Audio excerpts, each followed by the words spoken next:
Hello welcome back. ഇന്നൊരു അടിപൊളി drink ആയിട്ടാണ് വന്നത്. നമ്മൾ കുറഞ്ഞ ഇൻഗ്രീഡിയൻസ് കൊണ്ട് നമ്മൾ വീട്ടിലുള്ള നാരങ്ങ വെള്ളം ഉണ്ടാക്കില്ല, അത് ചെറിയൊരു മാറ്റമെല്ലാം വരുത്തി നല്ല ടേസ്റ്റി ആയിട്ട് എങ്ങനെ ഉണ്ടാക്കുക എന്നുള്ളൊരു വീഡിയോ ആണ്. അപ്പോൾ വീഡിയോ മുഴുവനായിട്ട് കാണാൻ നിങ്ങൾക്ക് ഇഷ്ടമായിട്ടുണ്ടെങ്കിൽ ലൈക്ക് ചെയ്യും, ചാനൽ സബ്സ്ക്രൈബ് ചെയ്യാത്തവരൊക്കെ ഒന്ന് സബ്സ്ക്രൈബും ചെയ്യണം. അപ്പോൾ ഇതിന് വേണ്ടിയിട്ട് മെയിനായിട്ടുണ്ട് കുറച്ച് തേങ്ങ വേണം. നമ്മൾ സാധാരണ നാരങ്ങ വെള്ളം ഉണ്ടാക്കുന്നതിൽ നിന്നൊരു മാറ്റം എന്ന് വെച്ചാൽ ഇതിലേക്ക് കുറച്ച് തേങ്ങ ചേർക്കുന്നുണ്ട്, പിന്നെ ഒരു പച്ചമുളക് ചേർക്കുന്നുണ്ട്. ഇങ്ങനെ ഇഞ്ചിയിലേക്ക് ഒരു ചോയ ഇഷ്ടമാണെങ്കിൽ ചെറിയൊരു പീസ് ഇഞ്ചി എടുക്കുക, അല്ലെങ്കിൽ നാരങ്ങയും പിന്നെ കുറച്ച് പഞ്ചസാരയും വേണം. പിന്നെ ഇതിൽ ഓരോന്നിൻ്റെ ഇൻഗ്രീഡിയൻസ് എന്ന് വെച്ചാൽ നമ്മൾ നാരങ്ങ വെള്ളം എത്രത്തോളം ഉണ്ടാക്കുന്നു അതിനനുസരിച്ചായിരിക്കും കേട്ടോ.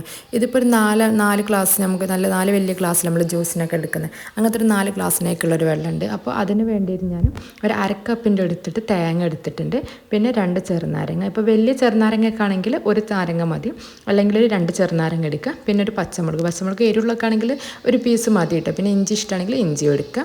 ഇനി ആദ്യം നമ്മൾ എടുത്ത് വെച്ച ഈ തേങ്ങ ഒരു ജാറിൽ, ഇനി ഇതിൻ്റെ കൂടെ ആവശ്യത്തിനുള്ള പഞ്ചസാരയും ചേർത്ത് കൊടുക്കുക, പിന്നെ പച്ചമുളകും ചേർക്കുക. അപ്പോൾ നമ്മൾ ഫസ്റ്റ് ഇതൊന്ന് നന്നായിട്ടൊന്ന് അടിച്ചെടുക്കണം. അപ്പോൾ ഇത് അടിച്ചെടുക്കുമ്പോൾ ഇതിൻ്റെ കൂടെ നമ്മൾ ചെറുനാരങ്ങ ചേർക്കുന്നില്ല കേട്ടോ, ഇത് മാത്രം നമുക്ക് ആവശ്യത്തിന് വെള്ളം. അപ്പോൾ നമ്മൾ ഫസ്റ്റ് അടിച്ചെടുക്കുമ്പോൾ കുറച്ച് വെള്ളം ചേർത്തിട്ട് ഒന്ന് അടിച്ചെടുത്താൽ മതി, പിന്നെ വേണമെങ്കിൽ നമ്മൾ ആവശ്യത്തിന് വെള്ളം ചേർത്ത് കൊടുക്കുക കേട്ടോ.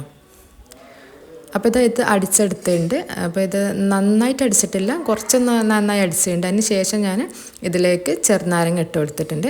നാരങ്ങ നമ്മൾ ഇങ്ങനെ അടിക്കാതെ ജസ്റ്റ് നമ്മൾ കയ്യിലൊന്ന് പിഴിഞ്ഞെടുത്താലും മതി. എന്തായാലും നാരങ്ങ അടിക്കുമ്പോൾ ഒരുപാട് അടിഞ്ഞു പോകരുത്. ഇനി ജസ്റ്റ് ഇതിലേക്ക് നമ്മൾ തേങ്ങ അടിച്ചിട്ട് അതിൻ്റെ ശേഷത്തിലേക്ക് പിഴിഞ്ഞു കൊടുത്താൽ അങ്ങനെയും മതി കേട്ടോ. അപ്പോൾ ഞാൻ അതിലേക്ക് വെള്ളമെല്ലാം ചേർത്ത് നാരങ്ങ എല്ലാം ഒന്ന് അടിച്ചതിന് ശേഷം ഇത് ഞാനൊരു ഗ്ലാസ്സിലേക്ക് മാറ്റുകയാണ്. അപ്പോൾ ഇങ്ങനത്തെ ഒരു 4 ഗ്ലാസ്സിനേക്കുള്ളത് ഞാൻ ഉണ്ടാക്കിയിട്ടുണ്ട്. അപ്പോൾ അതിൻ്റെ ഒരു അളവാണ് പറഞ്ഞത്. അപ്പോൾ നമ്മൾ കുറച്ച് 2 ഗ്ലാസ്സിലേക്കാണെങ്കിൽ ഒരു 1/4 കപ്പിൻ്റെ അടുത്ത് തേങ്ങയൊക്കെ എടുത്താൽ മതി, ഒരുപാട് തേങ്ങയൊന്നും വേണ്ട കേട്ടോ. ഇതിലിപ്പോൾ നമ്മൾ തേങ്ങ മാത്രം ഒരു എക്സ്ട്രാ ആയിട്ട് എടുത്തിട്ടുള്ളൂ, അല്ലെങ്കിൽ ഇനിയിപ്പോൾ നിങ്ങൾക്ക് മിൽക്ക് മെയ്ഡ് തേങ്ങ ഇല്ലെങ്കിൽ മിൽക്ക് മെയ്ഡ് കയ്യിലുണ്ടെങ്കിൽ അത് ചേർത്ത് കൊടുത്താലും മതി. നമ്മൾ സാധാരണ നാരങ്ങ വെള്ളം ഉണ്ടാക്കുന്നതിൽ നല്ല ടേസ്റ്റ് ഉണ്ട് കേട്ടോ. ഇങ്ങനെ ചെയ്ത് നോക്കിയാൽ ഇത് വേറൊരു ജ്യൂസ് പോലെ തന്നെ തോന്നും.